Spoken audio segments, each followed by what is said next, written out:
ನಾವು 100 ರೂಪಾಯಿ ಕೊಡ್ತೇವೆ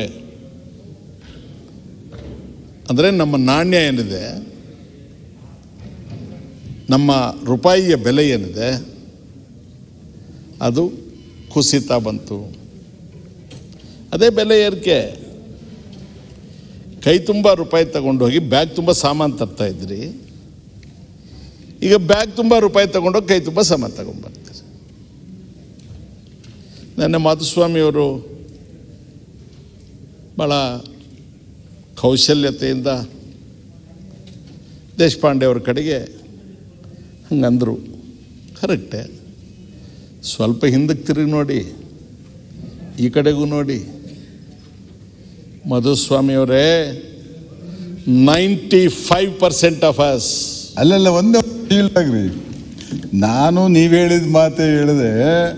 ಮನೆಯಲ್ಲಿ ಹೆಂಗಸರು ರೇಟ್ ಜಾಸ್ತಿ ಆಯಿತು, ಡೀಸೆಲ್ ಜಾಸ್ತಿ ಆಯಿತು, ಗ್ಯಾಸ್ ಜಾಸ್ತಿ ಇತ್ತು ಅನ್ನೋದು ನಮಗೆ ಯಾರಿಗಾರ ಇರ್ಬೋದು, ದೇಶಪಾಂಡೆ ಅವ್ರಿಗಿದೆಯಾ ಅಂತ ಕೇಳಿದೆ ಅಷ್ಟೇ. ನಾನು ಇಲ್ಲ ಅನ್ಲಿ ಇಲ್ಲ, ಅವರು ಸಿಂಬಲೈಸ್ ಮಾಡ್ಬೋದು. ತಡೀರಿ, ಸ್ಪೀಕರ್ ಹೇಳ್ಬಿಡ್ಲಿ, ಅವ್ರಿಗಿದೆಯಾ? ಅಲ್ಲಲ್ಲ, ದೇಶಪಾಂಡೆ ಅವರು ಮನೆ ಖರ್ಚು ವೆಚ್ಚ ಚರ್ಚೆ ಮಾಡೋ ಸ್ಥಿತಿ ದೇಶಪಾಂಡೆ ಅವರು ಇಲ್ಲಿಲ್ಲ.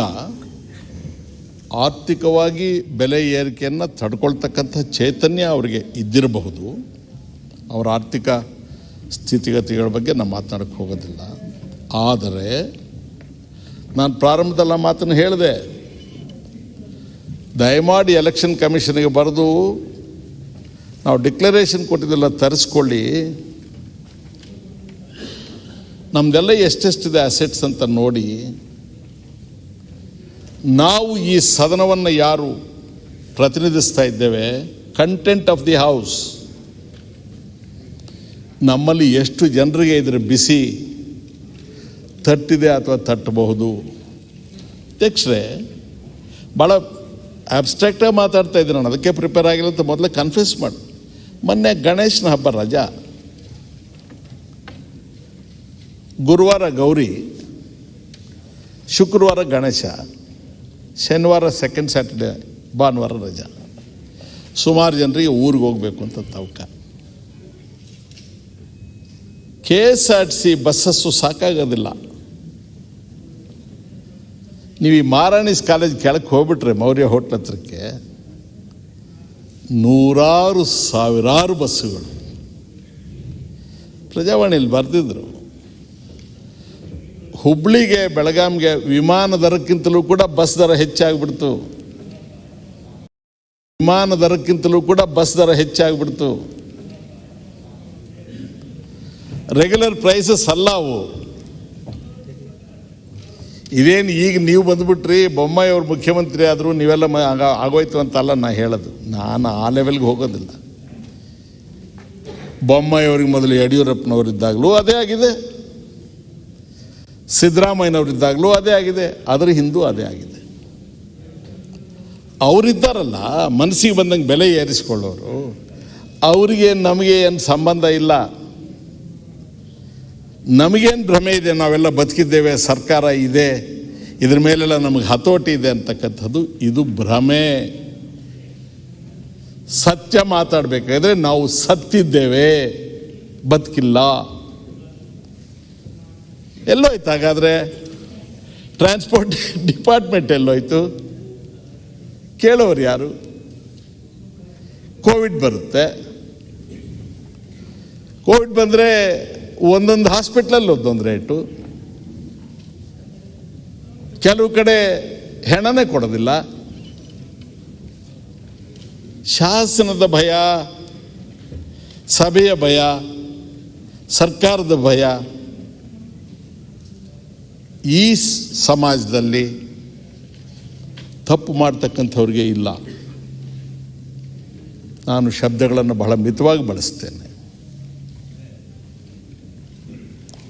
ಜನ ಏನು ತಿಳ್ಕೊಳ್ತಾರೆ ಅಂತಕ್ಕಂಥ ಭಯ ನಮಗೂ ಇಲ್ಲ. ಒಳಗೆ ಬರೋದು ನಮಗೆ ಗೊತ್ತಿದೆ, ಅಷ್ಟು ಯಾಕೆ ಬಾದರ್ ಮಾಡಬೇಕು? ಏನೋ ಇದೊಂದು ಶಾಸ್ತ್ರ ಮಾಡಬೇಕು, ಮಾಡೋಣ. ನಾವೆಲ್ಲ ಸ್ವಂತ ಹೆಲಿಕಾಪ್ಟರ್ಗಳು ಇಟ್ಕೊಂಡಿದ್ದೇವೆ ಅಧ್ಯಕ್ಷರೇ, ಚಾರ್ಟರ್ಡ್ ಫ್ಲೈಟ್ಸ್ ಇದಾವೆ ನಮಗೆ. ಹೌದು, ನಾವು ಸಂಪಾದನೆ ಮಾಡಿದ್ದೀರಪ್ಪ, ಇಲ್ಲ ಅಂತ ಹೇಳ್ತಾ ಇಲ್ಲ. ನೀವು ಹೆಲಿಕಾಪ್ಟರ್ ಇರೋರು, ಚಾರ್ಟರ್ಡ್ ಫ್ಲೈಟ್ ಇರೋರು, ನೀವೆಲ್ಲ ಅಪಮಾರ್ಗದಲ್ಲಿ ದುಡ್ಡು ಗಳಿಸಿದ್ರಿ ಅಂತಲೂ ನಾ ಹೇಳ್ತಾ ಇಲ್ಲ. ಆದರೆ ಈ ಸದನದಲ್ಲಿ ಇರ್ತಕ್ಕಂಥವ್ರಿಗೆ 25-30 ವರ್ಷಗಳ ಕೆಳಗೆ ಒಂದು 5-10 ಜನರಿಗೆ ಕಾರ್ ಇರ್ತಾ ಇತ್ತೇನೋ. ನಾವೆಲ್ಲ 3ನೇ ಟರ್ಮ್ ಕಳೆಯೋವರೆಗೂ ಎಲ್ಲ ಬಸ್ಸಲ್ಲಿ ಬರ್ತಾ ಇದ್ದವ್ರೆ. ಅದಕ್ಕೆ ನಾನು ಪ್ರಾರಂಭಿಕ ಮಾತು ತಮಗೆ ಕೇಳಿದೆ, ಬೆಲೆ ಏರಿಕೆ ಯಾವುದ್ರದ್ದಾಗಿದೆ, ನಮ್ಮ ಬೆಲೆ ಏರಿಕೆ ಎಷ್ಟಾಗಿದೆ ಅಂತ ನೋಡ್ಕೋಬೇಕು. ನಾವು ಇಲ್ಲಿಗೆ ಬರಲಿಕ್ಕೆ ಬೆಲೆ ಎಷ್ಟಾಗಿದೆ, ಬಂದ ಮೇಲೆ ನಮಗೇನು ಬೆಲೆ ನಿಗದಿ ಆಗಿದೆ.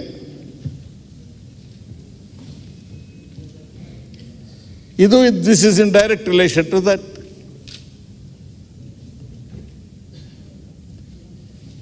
ಸರ್ಕಾರಗಳಿಗೆ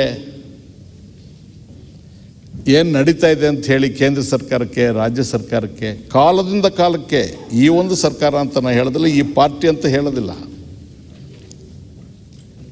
ನಾವು ಆರಾಮಾಗಿ ಕೂತ್ವಿ. ನಾಣ್ಯವನ್ನು, ರೂಪಾಯಿಯನ್ನು ರಿಸರ್ವ್ ಬ್ಯಾಂಕ್ನವರು ಪ್ರಿಂಟ್ ಮಾಡ್ತಾರೆ. ಅವ್ರ ಹತ್ರ ಲೆಕ್ಕ ಇದೆ, ಈ ಹೊತ್ತಿಗೆ ಯಾವ್ಯಾವ ಡಿನಾಮಿನೇಷನ್ದು ಎಷ್ಟು ರೂಪಾಯಿ ಪ್ರಿಂಟ್ ಮಾಡಿದ್ದೀವಿ, ಎಷ್ಟು ನಾಣ್ಯ ಮುದ್ರಣ ಮಾಡಿದ್ದೀವಿ, ಅಚ್ಚು ಮಾಡಿದ್ದೇವೆ. ಇವರಿಗೆ ಲೆಕ್ಕ ಸಿಕ್ಕಿದ ಹಾಗೆ ಸಿಗಲೇಬೇಕಲ್ಲ ಲೆಕ್ಕ, ಟೋಟಲ್ ಸರ್ಕ್ಯುಲೇಷನ್. ಆ ಹಣ ಬಿಟ್ಟು ಉಳಿದ ಹಣ ಯಾವುದಿದೆ ಇವ್ರ ಲೆಕ್ಕಕ್ಕೆ ಸಿಗದೇ ಇರತಕ್ಕಂಥದ್ದು ಅದೇ ಕಪ್ಪು ಹಣ.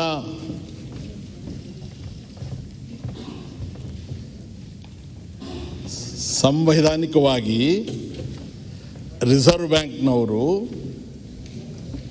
ಟಂಕ್ಸಾಲೆಯವರು ಏನು ನಮಗೆ ಚಲಾವಣೆಗೆ ಬಿಟ್ಟಿದ್ದಾರೆ ಆ ನಾಣ್ಯ, ಅದು ಎಲ್ಲೆಲ್ಲಿದೆ ಅಂತ ಹುಡುಕಿದಾಗ, ಲೆಕ್ಕ ಹಾಕಿ ನೋಡಿದಾಗ ನಮಗೆ ಚಲಾವಣೆಯಲ್ಲಿ ಕಾಣಿಸ್ತಕ್ಕಂಥದ್ದಕ್ಕೂ ಲೆಕ್ಕಕ್ಕೆ ಸಿಕ್ಕಿರ್ತಕ್ಕಂಥದ್ದಕ್ಕೂ ಬಹಳ ದೊಡ್ಡ ವ್ಯತ್ಯಾಸ ಇದೆ.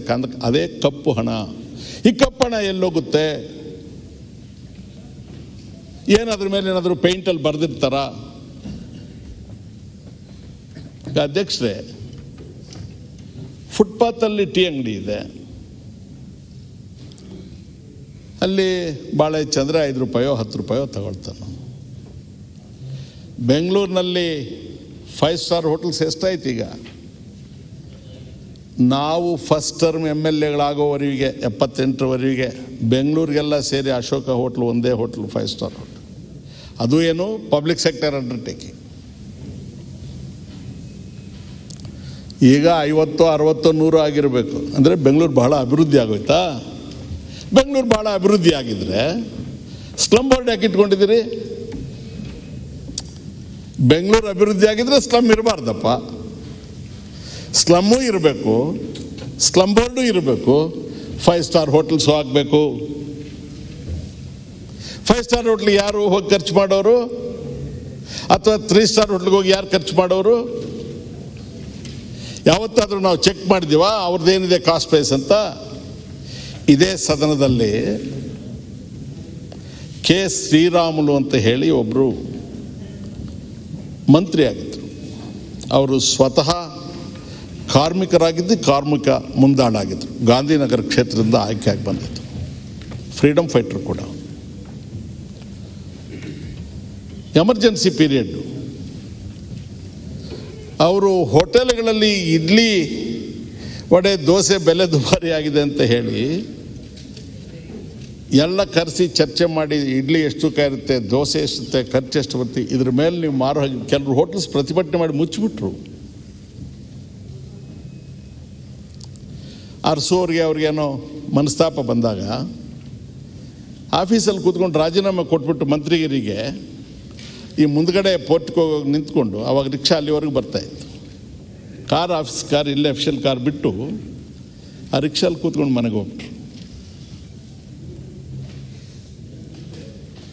ಇತಿಹಾಸಕ್ಕೆ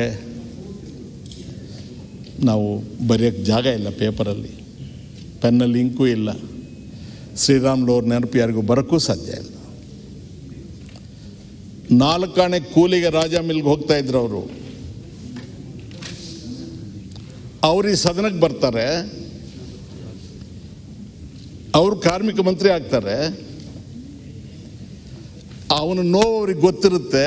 ತಾನು ಕೂಲಿಗೆ ಹೋಗ್ತಾ ಇದ್ನಲ್ಲ, ಅದ್ರ ಕಾರಣ ಇಡ್ಲಿಗೆ ವಡೆಗೆ ದೋಸೆಗೆ ರೇಟ್ ಎಷ್ಟಿರಬೇಕು ಅಂತ ಆತ ಹೇಳಿದ್ರೆ ಕೇಳುವವನಿಗೆ ಅದು ನ್ಯಾಯಸಮ್ಮತವಾಗಿ ಕಾಣುತ್ತೆ.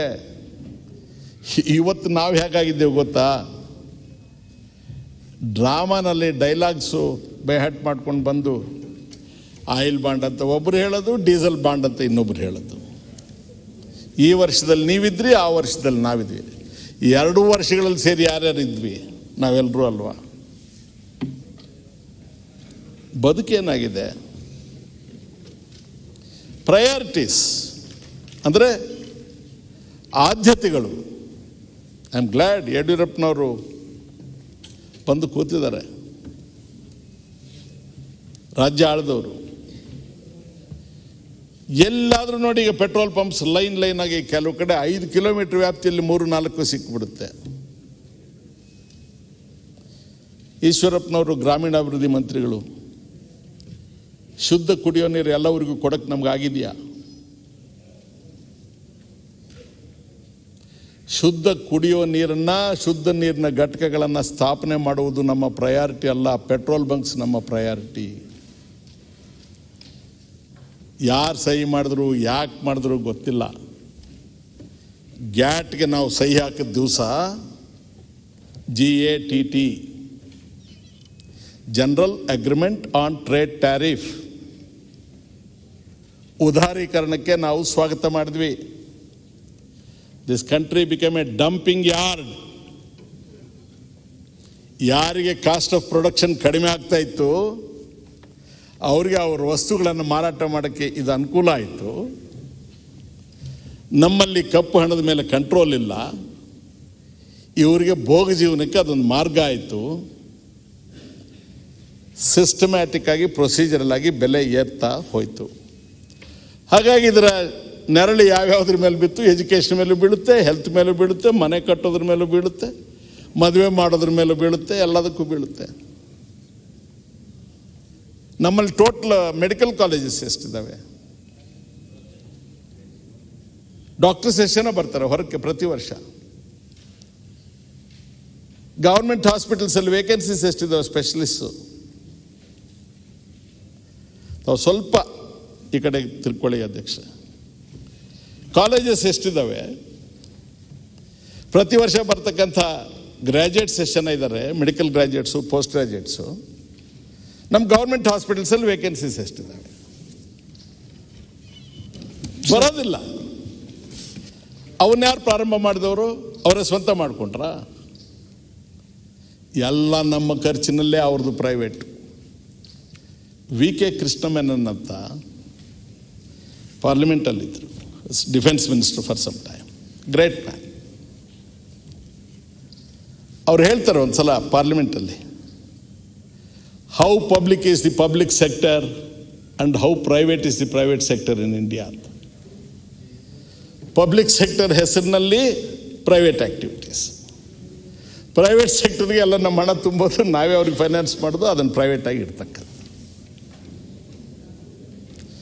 ಬರೀ ಪ್ರೈಸ್ ರೈಸ್ ಅಂದರೆ ಪೆಟ್ರೋಲ್ 100 ರೂಪಾಯಿ ಆಗೋಯ್ತು, ಡೀಸೆಲ್ 100 ಆಯಿತು, ಸಿಮೆಂಟ್ ಜಾಸ್ತಿ ಆಗೋಯ್ತು ಅನ್ನೋದಲ್ಲ. The cumulative effect, planning, priorities, values, ಇವೆಲ್ಲ ಕೌಂಟ್ ಆಗುತ್ತೆ. ಅಮೇರಿಕಾ ದೇಶ ಸ್ಥಾಪನೆ ಆದದ್ದು 1788ರಲ್ಲಿ. ಅವ್ರಿಗೆ 1834ರಲ್ಲಿ ಯುರೋಪ್ನಿಂದ, ಬ್ರಿಟನ್ನಿಂದ ಆ್ಯಂಡ್ರ್ಯೂ ಕಾರ್ನೆಗಿ ಅನ್ನೋರೊಬ್ಬರು ಭಾಳ ಎಂಟರ್ಪ್ರೈಸಿಂಗ್ ಪರ್ಸನ್, ಒಬ್ಬ ಉದ್ಯಮಿ ಹೋಗ್ತಾರೆ ಅಲ್ಲಿಗೆ. ಪ್ರಾರಂಭಿಕ ದೆಸೆ ಅಮೇರಿಕಾ ದೇಶದ್ದು ಡೆವಲಪ್ಮೆಂಟ್. ವೆಸ್ಟ್ ಕೋಸ್ಟ್ನಲ್ಲಿ ಮಿನರಲ್ಸು, ಉಳಿದೆಲ್ಲ ನ್ಯಾಚುರಲ್ ರಿಸೋರ್ಸಸ್ ಸಿಗ್ತಾ ಇರುತ್ತೆ. ಅವರು ಹೇಳ್ತಾರೆ, ನಿಮಗೆ ಇದರ ಟ್ರಾನ್ಸ್ಪೋರ್ಟೇಷನ್ ಬಹಳ ಮುಖ್ಯ. ಟ್ರಾನ್ಸ್ಪೋರ್ಟೇಷನ್ ಆದಮೇಲೆ ಇದರ ಎಕ್ಸ್ಪ್ಲಾಯ್ಟೇಷನ್ ಆಗಬೇಕು, ಆಮೇಲೆ ಮಾರ್ಕೆಟಿಂಗ್ ಅಂತ ಹೇಳ್ತಾರೆ. I think Jackson was the president of USA, 1834. Maybe if I am wrong, I will stand corrected. ಯಾವಾಗಲೂ ಓದಿದ್ದು ಔಟ್ ಆಫ್ ಮೆಮೊರಿ ಹೇಳ್ತಾ ಇದ್ದೆ. ಜಾಕ್ಸನ್ ಅವರು ಮತ್ತು ಉಳಿದವರು ದೇ ಅಗ್ರಿ, ಸೆನೆಟಲ್ಲಿ ಅಗ್ರಿ ಆಗ್ತಾರೆ. ಆವಾಗ ಫಸ್ಟ್ ಪ್ರಯಾರಿಟಿ ಯಾವುದಕ್ಕೆ ಹೋಗುತ್ತೆ ಅಂದರೆ, ಅಲ್ಲಿವರೆಗೆ ವುಡನ್ ರೈಲ್ವೇಸ್ ಇರುತ್ತೆ, ವುಡನ್ ರೈಲ್ವೇಸ್ನ ರೀಪ್ಲೇಸ್ ಮಾಡಿ ಸ್ಟೀಲ್ ರೈಲ್ವೇಸ್ ತರ್ತಾರೆ. That was a first revolution. Railways ನೆಟ್ವರ್ಕನ್ನು ಎಲ್ಲ ಕಡೆಗೆ ಮಾಡಿದಾಗ ಇಲ್ಲಿ ಸಿಗ್ತಕ್ಕಂತಹ ನೈಸರ್ಗಿಕ ಸಂಪನ್ಮೂಲಗಳು ಏನಿತ್ತು ಅದನ್ನು ಅತ್ಯಂತ ಪರಿಣಾಮಕಾರಿಯಾಗಿ ಬಳಕೆ ಮಾಡಿಕೊಂಡು ತಮಗೆ ಬೇಕಾದ್ದನ್ನು ಉಳಿಸ್ಕೊಂಡು ತಮ್ಮ ಸೌಕರ್ಯವನ್ನು ನೋಡಿಕೊಂಡು ಮೂಲಭೂತ ಸೌಕರ್ಯಗಳನ್ನು ಸೃಷ್ಟಿ ಮಾಡಿ ಉಳಿದುದನ್ನು ಮಾರ್ಕೆಟಿಗೆ ಬಿಡ್ತಾರೆ. ನಮ್ಮಲ್ಲಿ ರೈಲ್ವೇಸ್ ಕೋಲಾರ 70 ಕಿಲೋಮೀಟ್ರ್ ಬೆಂಗಳೂರಿಂದ. ಕೋಲಾರಕ್ಕೆ ನೇರವಾಗಿ ಟ್ರೈನ್ ಇವತ್ತಿಗೂ ಇಲ್ಲ. 75ನೇ ವರ್ಷದ ಸ್ವಾತಂತ್ರ್ಯಕ್ಕೆ ಬರ್ತಾ ಇದ್ದೇವೆ. ನಾನು ಕಾರಣ ನೀವು ಕಾರಣ ಅಂತ ಮಾತಾಡ್ಕೊಳ್ಳೋದೇನು ಬೇಡ. ನಮ್ಮ ಪ್ರಯಾರಿಟೀಸ್ ಅಲ್ಲ ಇವು.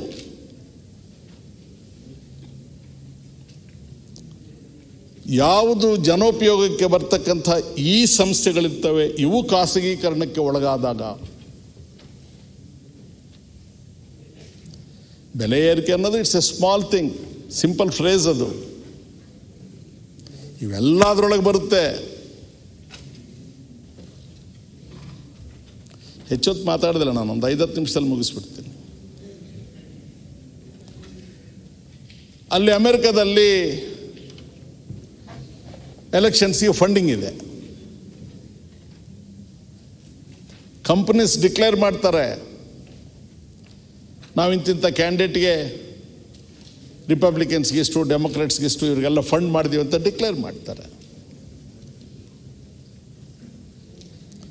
ಸೊ ಅದನ್ನು ಹಿಡಿದು ಯಾವ್ಯಾವ ಕಂಪ್ನಿದು ಏನೇನು ಉದ್ದೇಶ, ಕಾರ್ಪೊರೇಟ್ ಬಾಡೀಸ್ದು ಅಂತ ಹೇಳಿ ನೋಡಿಕೊಂಡು ಸಮ್ ಡಿಸಿಷನ್ ಹ್ಯಾಪನ್ಸ್. ಅವರಲ್ಲೂ ಕೂಡ ಆರ್ಥಿಕ ನೀತಿಗೆ ಜನಾಭಿಪ್ರಾಯಕ್ಕೆ ಸಂಬಂಧ ಇಲ್ಲ. The mandate of the people in installing a government and the economic policies that a government pursues are not related to each other. ಇಲ್ಲಿ ನಮ್ಮ ದೇಶದಲ್ಲಿ ಇಲ್ಲೂ ಫಂಡಿಂಗ್ ಇದೆ, ಟ್ರಾನ್ಸ್ಪರೆನ್ಸಿ ಇಲ್ಲ. ನಮ್ಮಲ್ಲಿ ಎಲೆಕ್ಷನ್ ಫಂಡಿಂಗ್ ಅಂದರೆ ಶಕ್ತಾನುಸಾರ ಎಲೆಕ್ಷನ್ಗೆ ಅಂತ ಫಂಡ್ ರೈಸ್ ಮಾಡೋರು ನಮ್ಮ ಊರಿಂದ ಶುರು ಮಾಡಿ ಡೆಲ್ಲಿಯವರೆಗೆ ಇರ್ತಾರೆ. ಅದು 10,000ದಿಂದ 20,000ದಿಂದ ಶುರುವಾಗಿ 100ರಿಂದ ಶುರುವಾದರೆ ಅದು ಎಷ್ಟು ಸಾವಿರ ಕೋಟಿಗಳಾದರೂ ಆಗ್ಬೋದು. What is the intent of the companies funding the candidates R the parties? ಏನು ಉದ್ದೇಶ ಏನು? ಆಬ್ವಿಯಸ್ಲಿ ಅವರಿಗೆ ಹಿಡ್ತಬೇಕು. ಸರ್ಕಾರ ಯಾವುದು ಬರುತ್ತೆ ಅದ್ರ ಮೇಲೆ ಲಗಾಮ್ ಇರಬೇಕು. ಆ ಲಗಾಮ್ ಯಾವುದಿರುತ್ತೆ ಅದು ಹೇಳುತ್ತೆ ಅರ್ಥವ್ಯವಸ್ಥೆ ಯಾವುದಿದೆ ಅಂತ.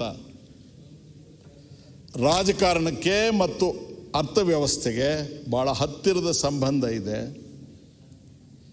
ನಾಲೆಡ್ಜ್ ಆಫ್ ಎಕನಾಮಿಕ್ಸ್ ಇಲ್ಲದೆ ಇರ್ತಕ್ಕಂಥವರು ಪಾಲಿಟಿಕ್ಸಲ್ಲಿ if they ascent to big heights, ಕೆಲವು ಒಳ್ಳೆಯದಾಗುತ್ತೆ, ಬಹಳ ತೊಂದರೆಗಳಾಗ್ತವೆ. ಅಲ್ಟಿಮೇಟ್ಲಿ US ಅಲ್ಲಿ ಇವತ್ತಿಗೂ ಕೂಡ ಯಾವ ಸ್ಥಿತಿ? Business houses decide. ಅಲ್ಲಿ ಟ್ರಾನ್ಸ್ಪರೆಂಟ್ ಆಗಿದೆ, ಪಬ್ಲಿಕ್ ಆಗಿದೆ.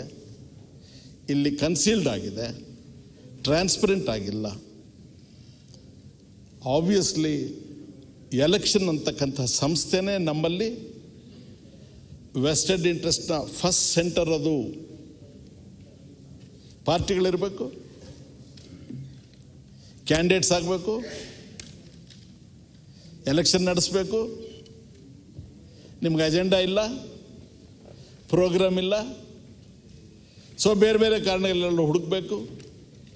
ಜಾತಿ ಹುಡುಕಬೇಕು, ಹಣ ಹುಡುಕಬೇಕು, ಇನ್ನೊಂದು ಹುಡುಕಬೇಕು, ಮತ್ತೊಂದು ಹುಡುಕಬೇಕು.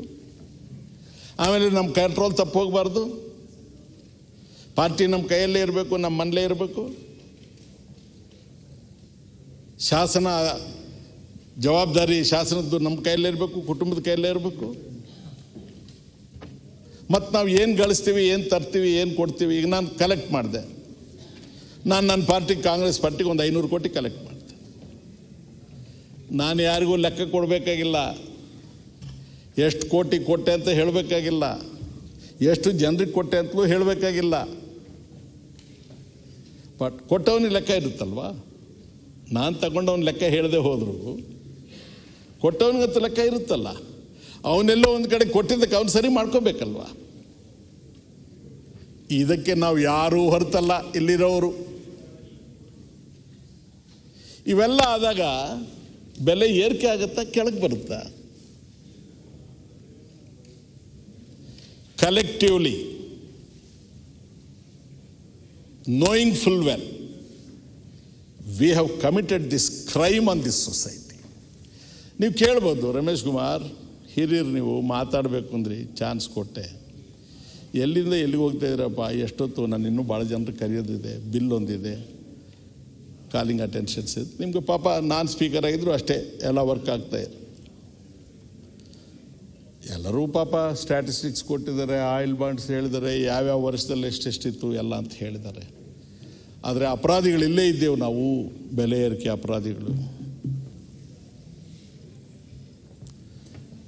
ಒಂದೊಂದು ಇಲಾಖೆಯಲ್ಲಿ ಹೇಗಾಗಿದೆ ನೋಡಿ, ಅಧಿಕಾರದ ನಿರ್ವಹಣೆ ನೋಡಿ. ಎಷ್ಟು ಜನ ಅನಗತ್ಯವಾದ ಹುದ್ದೆಗಳಲ್ಲಿದ್ದಾರೆ, ಅವ್ರ ಉದ್ಯೋಗ ಏನು, ಅವ್ರಿಗೆ ಸಂಬಳ ಸಾರಿಗೆ ಎಷ್ಟು? ನಮ್ಮ ಸರ್ಕಾರಿ ವ್ಯವಸ್ಥೆಯಲ್ಲಿ ಸಾರ್ವಜನಿಕ ಮಹತ್ವದ ವಿಚಾರಗಳಿಗೆ ಸಂಬಂಧಿಸಿದ ಕಡತಗಳು ಮುಂದಕ್ಕೆ ಹೋಗಲ್ಲ, ಅಲ್ಲೇ ಮಲ್ಕೊಂಡ್ಬಿಡ್ತವೆ. ಯಾಕಂದರೆ ಅದಕ್ಕೆ ಯಾರು ದಾತಿಲ್ಲ. ವೈಯಕ್ತಿಕ ವಿಚಾರಗಳಿಗೆ ಒಬ್ಬ ಹಿಂದೆ ಬಿದ್ದಿರ್ತಾನೆ,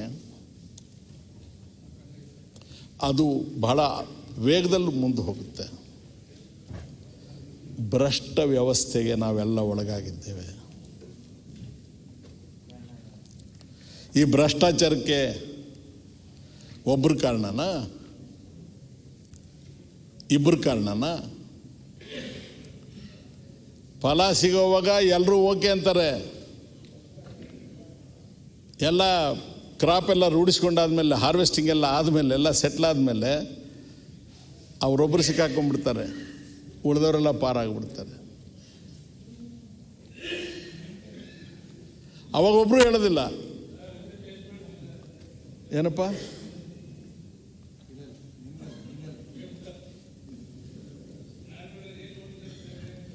ನಮ್ಮಲ್ಲಿ liquor, education, crushers, real estate, ಅವ್ಯಾವುದು ಮಾಡಬೇಡಿ ಅಂತ ನಾವು ಹೇಳಲ್ಲಪ್ಪ. ಅವೆಲ್ಲ ಲೆಜಿಟಿಮೇಟ್ ಟ್ರೇಡ್ಸು. ಲೈಸೆನ್ಸ್ ತಗೊಳ್ಳಿ, ಮಾಡಿ. ಆದರೆ ಸಾರ್ವಜನಿಕ ಬದುಕು ಮತ್ತು ವ್ಯಾಪಾರ ಎರಡೂ ಕೂಡ ಮರ್ಜ್ ಆಗೋದಾಗ, ವಿಲೀನ ಆಗೋದಾಗ, ನೀವು ಪ್ರತ್ಯೇಕಿಸಿ ನೋಡಬೇಕು ಅನ್ನೋ ಪ್ರಯತ್ನವನ್ನು ಮಾಡಿ ಭೂತಗನ್ನಡಿಯನ್ನು ಇಟ್ಕೊಂಡಾಗ ಕಾಣದೆ ಹೋದಾಗ, ಧೂಳು ಬಂದು ನಿಮ್ಮ ಕಣ್ಣಿಗೆ ಬಿದ್ದಾಗ ಬೆಲೆ ಏರಿಕೆ ಆಗದೆ ಬೆಲೆ ಕಡಿಮೆ ಆಗುತ್ತಾ ಅಧ್ಯಕ್ಷರೇ? ನಾನು ಪಕ್ಷದ ಎಲ್ಲೆಯನ್ನು ಮೀರಿ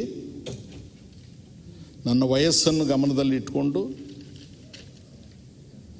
ಈ ನಿರರ್ಥಕ ಪ್ರಯೋಗ ನಾವೇನು ಮಾಡ್ತಾ ಇದ್ದೇವೆ, ನಾವು ಟೀಕೆ ಮಾಡೋದು, ಅವರು ಉತ್ತರ ಕೊಡೋದು, ಇವೆಲ್ಲವೂ ಕೂಡ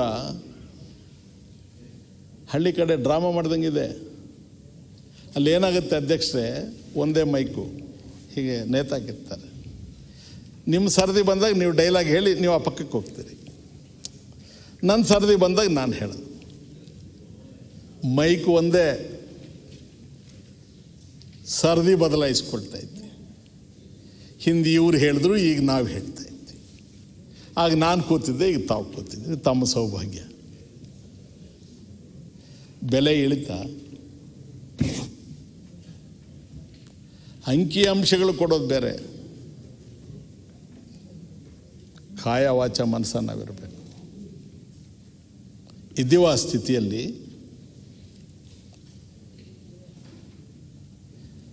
ಎಲ್ಲವನ್ನು ಸರ್ವಸಂಗ ಪರಿತ್ಯಾಗಿಗಳಾಗಿರ್ತಕ್ಕಂಥವ್ರು, ಸಾಧುಗಳಾಗಿರ್ತಕ್ಕಂಥವ್ರಿಗೆ ಆಡಿ ಕಾರ್ ಬೇಕು, ಲ್ಯಾಂಡ್ ರೋವರ್ ಬೇಕು. ಭಕ್ತಾದಿಗಳು ಅವ್ರಿಗೆ ಕೊಡ್ತಾರೆ. ಜೋಳ ಕೊಡೋರಿದ್ರು, ರೊಟ್ಟಿ ಕೊಡೋರಿದ್ರು, ತುಪ್ಪ ಕೊಡೋರಿದ್ರು, ಮಠಕ್ಕೆ ತಾವು ಬೆಳೆದಿದ್ದ ದವಸ ಧಾನ್ಯಗಳು ಕೊಡೋರಿದ್ರು. Land Rover car, Land Cruiser ಕೊಡೋರಿದ್ರ, ಕೊಡೋ ಭಕ್ತರು ಇದ್ದಾರೆ, ತಗೊಳ್ಳೋ ಸ್ವಾಮಿಗಳು ಇದ್ದಾರೆ. Demoralisation of values. ಈ ದೇಶ ತ್ಯಾಗದ ನೆತ್ತರಿನ ಮೇಲೆ ಕಟ್ಟಿರ್ತಕ್ಕಂಥದ್ದು. It is built on the blood of the sacrifice of the martyrs. Today it has gone into the hands of traders. Obviously, trade involves profiteering. ವ್ಯಾಪಾರ ಅಂದರೆ ಲಾಭ. ನಾವು ಸಿಕ್ಕಾಕೊಂಡಿದ್ವಿ. ಈಗ ಫಾರ್ಮ್ ಲಾಸ್ ರೈಟೋ ರಾಂಗೋ ಕೇಂದ್ರ ಸರ್ಕಾರ, ನಾನು ಅದಕ್ಕೆ ಹೋಗೋದಿಲ್ಲ. ಒಂದು 5-6 ವರ್ಷ ಇರ್ತಾರೆ ಇವ್ರು ಬಂದಿರೋರು. ಇವ್ರು ಹೋಗ್ಬಿಟ್ರೆ ನಮ್ಮ ರೈತರ ಗತಿ ಆಮೇಲೆ ಏನು? ಎಲ್ಲೋ ಮಾರೋದು ನಾವು. ಪೆರಿಷಬಲ್ ಐಟಮ್ಸ್, ನಿಮ್ಮಲ್ಲಿ ಅನಾನಸ್ ಬೆಳಿತೀರಿ, ನಮ್ಮಲ್ಲಿ ಟೊಮೆಟೊ ಬೆಳಿತೀವಿ, ಮ್ಯಾಂಗೋ ಬೆಳಿತೀವಿ. ಕೋಲ್ಡ್ ಸ್ಟೋರೇಜ್ ಇದೆಯಾ? ನಮಗೆ ಕಟ್ಟಿದ್ದೀವ?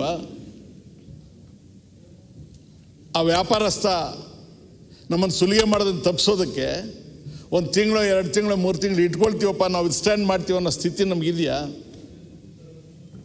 ಮೊಬೈಲ್ಸ್ ಇದ್ದಾವೆ, ಟಿ ವಿಗಳು ಬಂದಿದೆ, ಗೇಮ್ಸ್ ಎಲ್ಲ ಬಂದಿದ್ದಾವೆ. ಆಮೇಲೆ ನಿಮ್ಮ ಕಡೆ ಹೇಗೋ ನನ್ನ ಬಂದಿಲ್ಲ ಈ ನಡುವೆ ಭಾಳ ದಾಬಾಗಳಿದೆಯಾ ತಮ್ಮ ಕಡೆಗೆ? ಬಂದಿಲ್ವಾ? ದಯಮಾಡಿ ಸ್ವಲ್ಪ ನಮ್ಮ ಕಡೆಯಿಂದ ತಗೊಂಡೋಗಿ. ಕೆಲವು ಈ ದಾಬಾಗಳಂತ ಅರವಿಂದ್ ಏನಾರು ನೋಡಿ ಹೇಳ್ತಾ ಇದ್ದೀರಾ ಅಂತ ನಂಗೆ ಡೌಟ್ ಬಂದ್ಬಿಡ್ತು. ಅರವಿಂದ್ ಏನಾರು ನೋಡಿ ಹೇಳ್ತಿದ್ದೀರಾ ಅಂತ ಡೌಟ್ ಬಂದ್ಬಿಡ್ತು. ಇಲ್ಲ, ಅರವಿಂದ್ ಬಗ್ಗೆ ನಂಗೆ ಅಷ್ಟೇ. ಇಲ್ಲಿ ಅವ್ರ ಫಾದರ್ ಚೆನ್ನಾಗಿ ಪರಿಚಯ. ಇವ್ರು ನೋಡಿ ಏನಾರ ನಡೀತಾ ಇದೆ. ಅರವಿಂದ್ ದಾಬಾಗಿರಾಕಿ ಅಲ್ಲ, ದಾಬಾಗಿರಾಕಿನ ಅಲ್ಲ. ಬೆಲ್ಲದ ಸಾಹೇಬರು ಅವರು ಬಹಳ ಶಿಷ್ಟಾಚಾರದ ಮನುಷ್ಯ. ಅಂದರೆ ಇವರಲ್ಲ ಅಂತಲ್ಲ, ನನಗೆ ಇವರ ವೈಯಕ್ತಿಕದ ಪರಿಚಯ ಅಷ್ಟು ಹೆಚ್ಚಾಗಿಲ್ಲ. But I know him as a gentleman, well read man. ಫಾರಿನಲ್ಲೆಲ್ಲ ಎಜುಕೇಷನ್ ಮಾಡ್ಕೊಂಡು ಬಂದಿದ್ದಾರೆ. ನಾನು I don't want to be unnecessarily ನಾನು ಸರ್ಕ್ಯಾಸ್ಟಿಕ್ ಆಗಿ ಮಾತಾಡೋಲ್ಲ, ನನಗೆ ಇಷ್ಟ ಇಲ್ಲ. ಯಾಕೆ ಡಾಬಾಗಳ ಮಾತು ಹೇಳಿದೆ ಅಂದರೆ, ಸರ್ವನಾಶ ಆಗೋಯ್ತು ನಮ್ಮ ಹಳ್ಳಿಗಳೆಲ್ಲ. ಇದೇನು ಯಡಿಯೂರಪ್ಪನವ್ರು ಬಂದಮೇಲೆ, ಬೊಮ್ಮಾಯಿಯವ್ರು ಬಂದಮೇಲೆ, ಸಿದ್ದರಾಮಯ್ಯನವ್ರು ಬಂದಮೇಲೆ ಅಲ್ಲ. ಬಟ್ ಇವ್ರು ಯಾರು ಬದಲಾವಣೆ ಆದರೂ ಕೂಡ ಡಾಬಾಗಳು ಹೋಗಲೇ ಇಲ್ವಲ್ಲ. ಇವರೆಲ್ಲ ರಸ್ತೆಗಳಲ್ಲಿ ಓಡಾಡುವಾಗ ನೋಡ್ತಲೇ ಇದ್ರಲ್ಲ. ಇದೇನು ಡಾಬಾ, ಏನು ಮಾಡ್ತಾರೆ ಅಂತ ಕೇಳಲೇ ಇಲ್ವಲ್ಲ. ಒಂದು ಊರು ನಾಶ ಆಗಕ್ಕೆ ಒಂದು ಡಾಬಾ ಸಾಕು. ಸೊ ನನಗೆ ನೀವು ರೆಸ್ಟ್ಲೆಸ್ ಆಗ್ತಾ ಇದ್ರಿ, ನನಗೆ ಅರ್ಥ ಆಗ್ತಾ ಇದೆ. I try to finish it.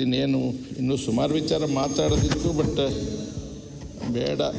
ಈ ಇಲ್ಲ, ರಮೇಶ್ ಕುಮಾರ್ ಅವರು ಸರ್ ಹೇಳಿ ನನಗೆ ಸರ್ ರಮೇಶ್ ಕುಮಾರ್, ನಾನು ಸಿಗೆ ಹೇಳ್ತಿದ್ದೆ, ಆ ಗ್ರಾಚಾರಕ್ಕೆ ದಾಬಾಗಳು ಕೋಲಾರ ಶ್ರೀನಿವಾಸಪುರ ರೋಡಲ್ಲಿ ಇಟ್ಬಿಟ್ಟವ್ರೆ ಅವರು, ದಿವಸ ಅವ್ರು ಓಡಾಡೋ ಕಡೆನೆ ಅಂತ.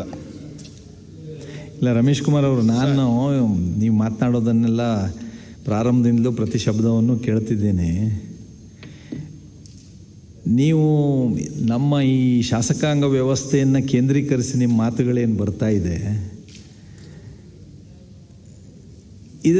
ನೀವು ಇದನ್ನು ಇನ್ನೂ ಸ್ವಲ್ಪ ವಿಸ್ತರಿಸಿ ಸಮಾಜದಲ್ಲಿ ಯಾವ ಮೌಲ್ಯಗಳ ಬಗ್ಗೆ ಯಾರ್ಯಾರು ಹೇಗೆ ಚಿಂತಿಸ್ತಾ ಇದ್ದಾರೆ ಅನ್ನೋದನ್ನು ನೀವು ಉಲ್ಲೇಖಿಸಿದ್ರಿ, ಅಲ್ಲಿ ಇಲ್ಲಿ ಟಚ್ ಮಾಡಿದ್ರಿ. ಆದರೆ ಒಟ್ಟಾರೆ ಶಿಖರದಲ್ಲಿ ನಾವೇ ಎಲ್ಲದಕ್ಕೂ ಕಾರಣ ಅನ್ನೋ ಭಾವನೆ ಬರೋ ಹಾಗೆ ತಮ್ಮ ಮಾತುಗಳಲ್ಲಿ ವ್ಯಕ್ತ ಆಗ್ತಾ ಇದೆ. ನಂದೇನು ಅಂದರೆ, ನಾನು ತಮಗೆ ಹೇಳ್ತಿರೋ ಇದೇನು ಅಂದರೆ, ಸಮಾಜದಲ್ಲಿ ಒಟ್ಟಾರೆ ಸಮಾಜದ ಮೌಲ್ಯಗಳು ಏನಾಗಿದೆ, ಅವರ ಅಪೇಕ್ಷೆಗಳು ಏನಾಗಿದೆ, ಅದು ಎಲ್ಲವೂ ಕೇಂದ್ರೀಕೃತವಾದ ಪರಿಣಾಮ ನಾವು ಅನುಭವಿಸ್ತಿದ್ದೇವೆ. ಆದರೆ ಇಡೀ ಸಮಾಜವೂ ಹೇಗಿದೆ ಮತ್ತು ಈ ಮಾನಸಿಕ ಸ್ಥಿತಿಯನ್ನು ನಾವು ಹೇಗೆ ಮೇಲಕ್ಕೆ ಎತ್ತರಿಸ್ಬೋದು ಅದು ಅಗತ್ಯ ಇದೆ. ಆ ಹಿನ್ನೆಲೆಯಲ್ಲಿ ತಾವೊಂದು ಏನಾದ್ರು ಮಾತುಗಳು. 2 ನಿಮಿಷ ಮಾತಾಡ್ತೀನಿ. ತಾವು ಹೇಳಿದ ಮಾತು ನನಗೆ ಅರ್ಥವಾಯಿತು. ಇದೆಲ್ಲ ಹಾಗೆ ಇವರು ಬರೆದು ನಾಳೆ ಅಸೆಂಬ್ಲಿಯಲ್ಲಿ ಇರೋರೆಲ್ಲರೂ ಕೂಡ ನಾವು ಅಪರಾಧಿಗಳು ಅನ್ನೋ ಮನೋಭಾವ ಹೊರಗಡೆಗೆ ಹೋಗೋದು ಬೇಡ ಅಂತ ಆ ಥರದ ಅಭಿಪ್ರಾಯ ಇಲ್ಲ. ಅಸೆಂಬ್ಲಿ ಹೊರಗಿರ್ತಕ್ಕಂಥ ಜನರ ಅಭಿಪ್ರಾಯಗಳ ಕನ್ನಡಿ ಅಷ್ಟೇ ಇದು. ಅದು ಹೇಗಿರುತ್ತೋ ಇದು ಹಾಗೆ ಇರೋದು, ಅದಕ್ಕಿಂತ ವಿಭಿನ್ನವಾಗಿ ಏನಿದಿರೋದಿಲ್ಲ. ಅಲ್ಲಿ ಹೇಗಾಗಿದೆ ಅಂತ ಅದನ್ನೇ ಹೇಳ್ತಾ ಇದ್ದೇನೆ. ಸೈಕಲ್ ಮೇಲೆ ಹೋಗ್ತಕ್ಕಂಥವನು, ಕಾಲ್ನಡಿಗೆಯಲ್ಲಿ ಹೋಗ್ತಕ್ಕಂಥವನಿಗೆ, ಬಡವನಾದವನಿಗೆ ಯೋಗ್ಯತೆ ಇದ್ದರೆ ಮತ ಹಾಕ್ತಾ ಇದ್ದ ಕಾಲ ಹೋಯ್ತಲ್ವ. ಸೊ ಅವರು ಕೂಡ ಪ್ಯಾಂಫ್ಲೆಟ್ ನೋಡೋದಿಲ್ಲ, ಕೈ ನೋಡ್ತಾರೆ. ಸೊ ಅವರಿಗೆ ತಕ್ಕದಾದ್ದೇ ಅವ್ರಿಗೆ ಸಿಕ್ಕಿದೆ. ಬೆಲೆ ಏರಿಕೆ ಅದು ನಾನು ಅದನ್ನೇ ಹೇಳಿದೆ ತಮಗೆ ಸೂಕ್ಷ್ಮವಾಗಿ. ನಮ್ಮ ಬೆಲೆ ಏರಿಕೆ ಆಗಿಬಿಟ್ಟಿದೆ. ನಮ್ಮ ಬೆಲೆ ಏರಿಕೆ ಆದಾಗ ಸಹಜವಾಗಿ ಅಲ್ಲೂ ಬೆಲೆ ಏರಿಕೆ ಆಗಿದೆ. ನಾವು ಬರೀ ಕೆಲವು ಪದಾರ್ಥಗಳ ಬೆಲೆ ಜಾಸ್ತಿ ಆಗಿದೆ ಅಂತ ಹೇಳಿ ಒಣಗೋದ್ರಲ್ಲಿ ಮಾತಾಡೋದು ಇದು ಏನೋ ಒಂದು ಪದ್ಧತಿ. ನಾವು ಅಪೋಸಿಷನಲ್ಲಿ ಇದ್ದೀವಿ, ನಾವು ಮಾತಾಡಬೇಕು, ಒಂದು ನೋಟಿಸ್ ಕೊಟ್ಟಿದ್ದೀವಿ, ಒಂದು ಸ್ವಲ್ಪ ಟೈಮ್ ಕೊಡಿ ಸರ್, ಪ್ರೈಸ್ ರೈಸು ಏನು ಅಂತ ಹೇಳಿ. ನಾನು ಬಂದು ಇಳಿದದ್ದು ಆಡಿ ಕಾರಲ್ಲೇ, ಅವರು ಬಂದು ಇಳಿದದ್ದು ಆಡಿ ಕಾರಲ್ಲೇ. ನಾವು ಆಡಿ ಕಾರಲ್ಲಿ ಬರಬೇಕಾಗಿದ್ರೆ ನಾವಲ್ಲಿ ಸುಮಾರು ಹಾಕಿ ಇಲ್ಲಿಗೆ ಬಂದಿದ್ದೀವಿ. ನಾವೇನು ಬರೀ ಕೈಯಲ್ಲಿ ಆಡಿ ಕಾರಿಗೆ ಬಂದಿಲ್ಲ. ಸೊ ನ್ಯಾಚುರಲಿ 10 ಹಾಕಿದ ಮೇಲೆ ನನಗೆ 50 ಬರಲೇಬೇಕು. ಆ 10 ಅಪರಾಧಿಗಳು ಅವರು ಆಗಿದ್ದಾರೆ. ನಮ್ಮ ಎಜುಕೇಷನ್ ಸಿಸ್ಟಮ್ NEP ಬೇರೆ ಇದೆ, ಅದಕ್ಕೆ ಬೇರೆ ಬರ್ತೀನಿ ಮಾತಾಡೋಣ. ನಮ್ಮ ಕಲ್ಚರಲ್ ಸಿಸ್ಟಮ್, ನಮ್ಮ ಪೊಲಿಟಿಕಲ್ ಸಿಸ್ಟಮ್, ಇವು ಯಾವುವು ಒಂದಕ್ಕಿಂತ ಒಂದು ಬೇರೆ ಅಲ್ಲ. ನಮಗೆ ಬಾಬುರಾವ್ ದೇಶಪಾಂಡೆ ಅವರು ಇಲ್ಲಿ ಬಂದು ಕೂತ್ಕೊಳ್ತಾ ಇದ್ರು. ನಾನು ಅವರ ಸಹೋದ್ಯೋಗಿ ಅಂತ ಹೇಳ್ಕೊಳ್ಳೋಕೆ ಹೆಮ್ಮೆ ಪಡ್ತೇನೆ. ಚರಂತಿ ಮಠ ಅವರು ನಿಮ್ಮ ಚೇಂಬರ್ಸಿಗೆ ಬಂದಾಗ ನನಗೆ ಸಿಕ್ಕಿದ್ರು, ಮಾತಾಡಿದೆ. ತಂಗಾವರನ್ನು ನೋಡಿದ್ದೆ ನಾನು. ಗಂಗಾಧರನ್ ಅಂತ ಮೈಸೂರಿನವರು ಒಬ್ಬರಿದ್ದರು, ಎಕ್ಸಲೆಂಟ್ ಮ್ಯಾನ್. ದಾವಣಗೆರೆಯ ಪಂಪಾಪತಿಯವರು ದಾವಣಗೆರೆಯ ಕಾಟನ್ ಮಿಲ್ಸಲ್ಲಿ ಕೆಲಸ ಮಾಡ್ತಾ ಇದ್ದಂತಹ ಒಬ್ಬ ಕಾರ್ಮಿಕ ನಾಯಕ. 3 ಜನ ಕಮ್ಯುನಿಸ್ಟ್ ಪಾರ್ಟಿಯವರು ಪಂಪಾಪತಿಯವರು ಎದ್ದು ನಿಂತರೆ ಇಡೀ ಸದನವನ್ನು ತಮ್ಮ ಕಂಟ್ರೋಲಿಗೆ ತಗೊಳ್ತಾ ಇದ್ರು. Moral power. ಗೋಪಾಲ್ ಗೌಡ್ರಿಗೆ ಏನು 100 ಜನ ಏನು ಇರಲಿಲ್ಲ.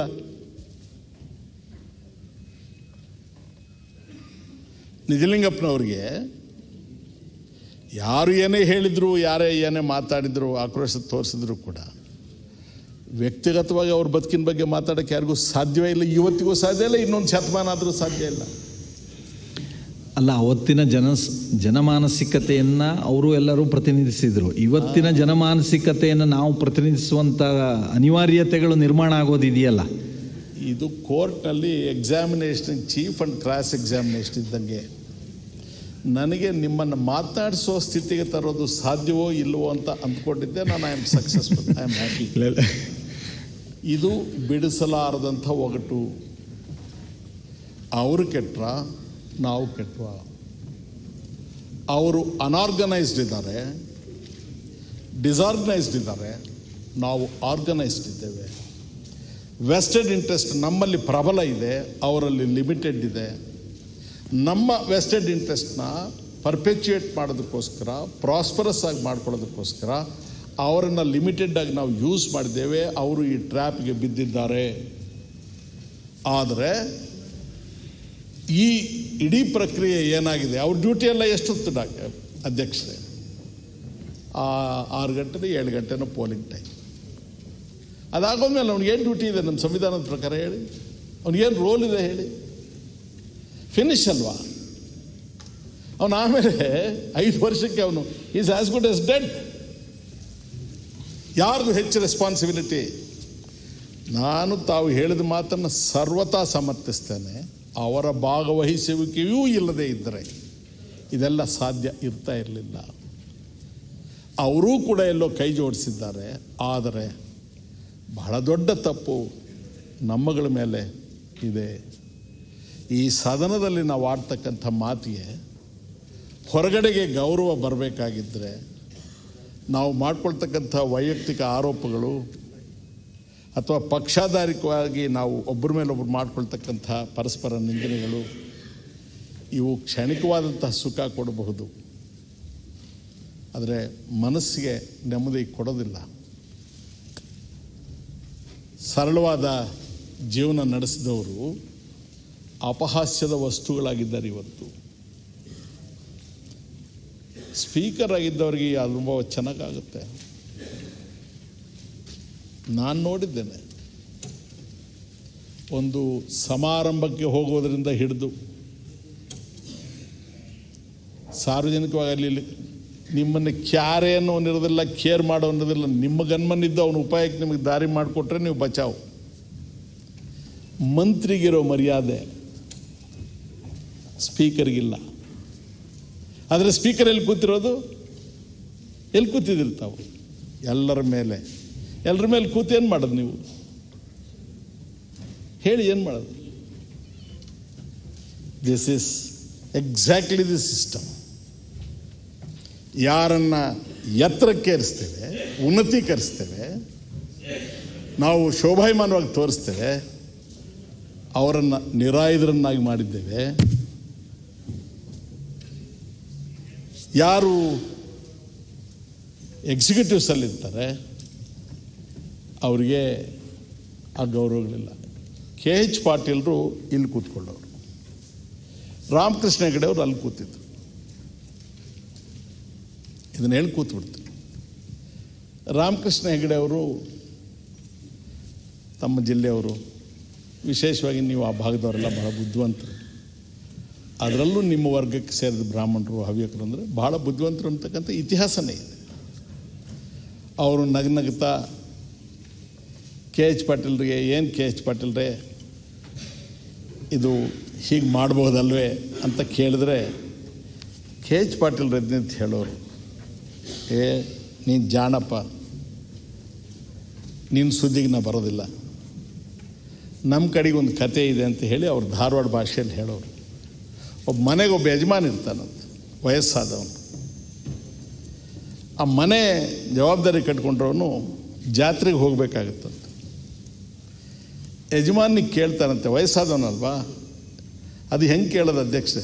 ಯಜಮಾನ, ನಾ ಜಾತ್ರೆಗೆ ಹೋಗ್ಬೇಕಂತಿದ್ದೀನಿ, ನಾವು ಹೋಗಲ್ಲ ಬೇಡ? ಅದೇನು ಬೊಗಳ್ತೀಯ ಲಗುನ್ ಬೊಗಳು, ನೀವು ಹೋಗಂದ್ರೂ ಹೋಗವನೆ, ನೀವು ಬ್ಯಾಡಂದ್ರೂ ಹೋಗವನೆ ಅಂತ ಹೇಳಿ KH ಪಾಟೀಲ್ರು ಹೇಳಿ ನನ್ನ ಸ್ಥಿತಿ ಹಂಗಾಗಿರುತ್ತೆ, ನೀವು ಯಾಕ್ರಿ ನನಗೆ ಕೇಳ್ತೀರಿ ಅಂತ ಕೂತ್ಬಿಡೋರು. ತಾವು ನಕ್ಕೊಳ್ಳೋದು ಬೇಡ, ಬೇಸರ ಮಾಡ್ಕೊಳ್ಳೋದು ಬೇಡ, ಅಲ್ಲೇ ಮುಂದುವರಿಬೇಕು. ಇಂಥವೆಲ್ಲ ಇನ್ನೂ ಹೆಚ್ಚು ತಾವು ಅನುಭವಿಸ್ಬೇಕಾಗಿದೆ. ನೀವು ಬೇಡಂದ್ರೂ ನಾ ಜಾತ್ರೆಗೆ ಹೋಗೋನೆ, ಬೇಕಂದ್ರೂ ಜಾತ್ರೆಗೆ ಹೋಗೋನೆ. ಅವಕಾಶ ಕೊಟ್ಟಿದ್ದಕ್ಕೆ ಧನ್ಯವಾದ. ಗಮನ ಸೆಳೆಯುವ ಸೂಚನೆ, ಯಶವಂತರಾಯಗೌಡರು ಇದ್ರಲ್ಲ, ನಾಗೇಶ್ ಬಂದಿಲ್ಲ. ನಾಗೇಶ್ ಎಲ್ಲೋ ಇಲ್ಲ. G. ಸೋಮಶೇಖರ್ ರೆಡ್ಡಿದು ಅದೇ ಇದೆ. ಪ್ರಿಯಾಂಕಾ ಖರ್ಗೆ ಪೌರಾಡಳಿತ ಸಣ್ಣ ನಮಗೆ ಒಂದು 10 ನಿಮಿಷ ಕೊಡ್ತೀವಿ ಅಂತ ಎಲ್ಲ ಗಮನ ಸೆಳೆಯಕೊಂಡ್ರಲ್ಲ. ಈಗ ಇನ್ನೂ ಮಾತಾಡಬೇಕು ಅಂತ ಬೆಲೆ ಏರಿಕೆ ಆಮೇಲೆ ಮಾತಾಡೋದಕ್ಕೆ ನಾನು ಮುಗಿಸಿಲ್ಲ. ನಾನು ಶಿವಲಿಂಗೇಗೌಡರು ನಾನು ಮುಗಿಸಿದ್ದೀನಿ ಅಂತ ಹೇಳಿಲ್ಲ ಅದನ್ನು ಚರ್ಚೆ. ಮಾತಾಡೋಣ. ಪ್ರಿಯಾಂಕಾ ಖರ್ಗೆ ಅವರದ್ದು ಅಲ್ಲ, ಒಂದು ಸಚಿವರು ಇದ್ದಾರಾ? ಪ್ರಿಯಾಂಕಾ ಖರ್ಗೆ ಬಿಲ್ಸ್ ತಗೊಳ್ಳಿ ಸರ್. ಬಿಲ್ ತೊಗೊಳ್ತೀನಿ. ಒಂದು ನಿಮಿಷ, ಅದು ಬಿಲ್ ಆಗ್ಬಿಡ್ಲಿ ಗೌಡ್ರು, ಆಮೇಲೆ ಮಾತಾಡೋದಂತ. ಪೌರಾಡಳಿತ ಸಣ್ಣ ಕೈಗಾರಿಕೆಗಳಿಗೂ ಸಾರ್ವಜನಿಕ ವಲಯ ಉದ್ಯಮ ಸಚಿವರು ಇಲ್ಲ. ಪ್ರಿಯಾಂಕಾ ಖರ್ಗೆ ಕೇಳಿ. ಉತ್ತರನೂ ಬಂದಿಲ್ಲ ರೀ ನಮ್ದೆಲ್ಲ. ಅವ್ರಿಗೂ ಉತ್ತರ ಹೋಗಿಲ್ಲ. ಉತ್ತರ ಬಂದಿಲ್ಲ ಸರ್. ನಮಗೆ ಉತ್ತರ ಬಂದಿಲ್ಲ, ಇವತ್ತು ಬಂದಿಲ್ಲ. ಇಲ್ಲ ಒಂದು ನಿಮಿಷ, ಉತ್ತರ ಹೋಗಿಲ್ವಾ?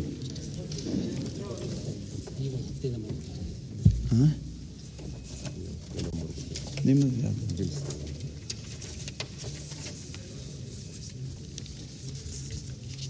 ಪ್ರಿಯಾಂಕಾ ಖರ್ಗೆ ಉತ್ತರ ಬಂದಿದೆಯಲ್ರಿ? ಇಲ್ಲ ಸರ್, ಯಾವುದು ಬಂದಿಲ್ಲ ಸರ್ ನನಗೆ. ಅಲ್ಲಿ ಈಗ ಬಂತಂತೆ, ಈಗ ಕೊಡ್ತಾರೆ. ಆಮೇಲೆ ಹಂಗಾರೆ ಒಂದು ನಿಮಿಷ ಬಿಟ್ಟು ತಗೊಳ್ಳೋಣ. ವೈದ್ಯಕೀಯ ಶಿಕ್ಷಣ ಸಚಿವರು ಎಲ್ಲ ಕೌನ್ಸಿಲ್ನಲ್ಲಿದ್ದಾರೋ ಏನು? ವೈದ್ಯಕೀಯ ಶಿಕ್ಷಣ ಸಚಿವರು ಅಲ್ಲಿದ್ದಾರೆ. ಸಮಾಜ ಕಲ್ಯಾಣ ಸಚಿವರು